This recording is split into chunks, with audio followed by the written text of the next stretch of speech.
Hey, happy Sunday, everybody. So, yes, I'm in the shop because this Silverado is driving me a little nutty. I actually fixed it last night. Now, if you watched the video that I already posted, the original complaint was that driving up the road, every once in a while, the brakes would start dragging.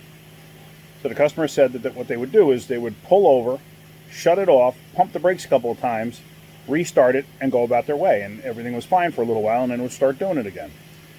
All right, so I looked into it, and I realized the master was leaking into the booster. So now the booster had brake fluid in it. So I figured, okay, well, there's an obvious problem, so let me replace it. So I get an aftermarket booster and an aftermarket master cylinder, both brand new. The booster is made in China. It feels tinny, like a tin can, compared to the original. Looks exactly the same, but it feels tinny. So anyway, I bolt it up, go for a ride. I make it just up the street, and the brakes just about completely lock up on me. What the heck is going on? Pedal feels really messed up too. So I wind up getting it back to the shop. Luckily, I didn't have to go too far. I get it back to the shop. As soon as I unbolt the master, the brakes they free up. And I pull the booster out, and I realize that the rod that's going into the booster from the brake pedal, which is a permanent piece, or maybe not a permanent piece, but it's like locked in place.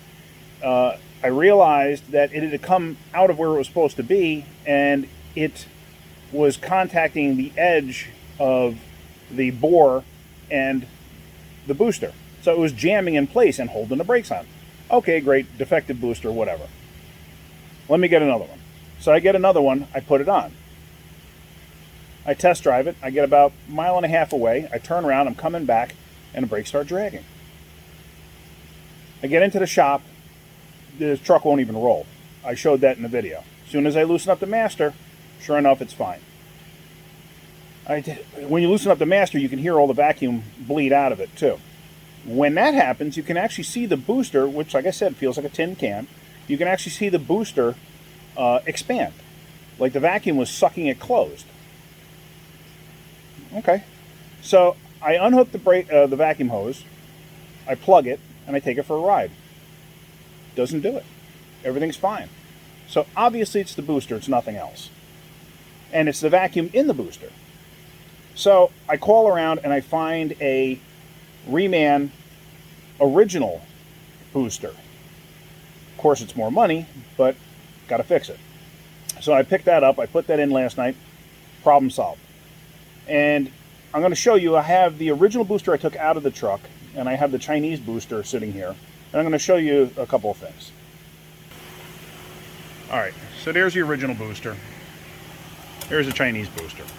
One of the studs fell out, no big deal.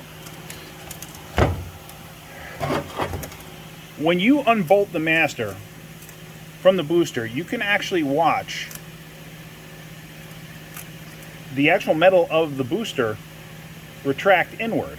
Now these studs go all the way to the back here, but they're set in place. That's all one piece. So there's a stop on the inside of this thing. However, or at least they're supposed to be. It may not be. I may be going to the end of the threads. I don't know. But I know when I pull a vacuum hose off of it, now if you pull the vacuum hose off here, that's a one-way valve. It's supposed to hold vacuum inside, which who knows if it's actually working the way it's supposed to. But anyway, if I pull the master itself off, or this entire elbow off, and let all the vacuum bleed out, you can actually watch the entire booster expand in size.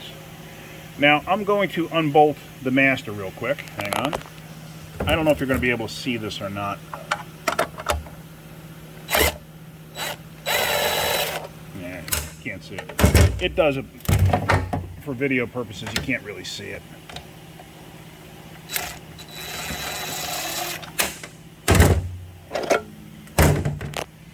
Now, on the aftermarket made in China booster, the rod on the inside is adjustable. That thing is actually stopped now, where it won't go in any further. Even though I can see threads, it just won't go in any further. So I adjusted that all the way in, tried that, didn't change anything. And this rod, which, like I said, it's locked in place inside the booster, and I even took this apart just to look, and it's got some kind of a snap ring or whatever inside. So once the rod is jammed in there, it locks in place, and it takes a lot of effort to get this out. So it was never sitting correctly from the aftermarket factory that built this thing. So anyway, that's that. Like I said, this thing feels tinny too. Here's the original, and the original actually feels better. It feels thicker. I don't have anything to actually measure the thickness of the metal here, although the aftermarket one does look thinner. It's hard to tell. One other thing that I noticed, because I was having a problem with the brake lights staying on after I put that booster in. This is the factory booster rod. Let's see if I can focus on this. Now if you notice, this is machined. It's actually nice and smooth. See it? Now let me go to this one, and you will see. Focus. There you go. That's cast, and it's got a ridge in it. Come on, stay focused. And it's got a ridge in it. Now that flat right here, this piece, is where the brake light switch rides on. This is one of those brake light switches that goes around it like this, and the contact is here. So any little movement of the brake pedal allows the contact to close and the brake lights come on. So like I said, with this unit, I had brake lights on intermittently. I noticed that going down the street. And watching it on the scanner, you can actually see them applying or go on and off and on and off and on and off and on and off with just going down the road.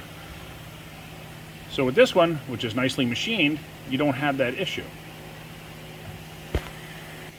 Anyway, just thought I'd share that with you. So now the truck is fixed, and I can deliver it to the customer. He's not going to be happy because I had to spend another $75 on a part, but whatever. I really don't care. It's fixed. You don't like it? Go somewhere else next time. I don't care. It's fixed correctly. Anyway, that's it. That's my Sunday. So I hope you guys are having a great day. Enjoy the rest of your weekend, what's left of it, and keep wrenching.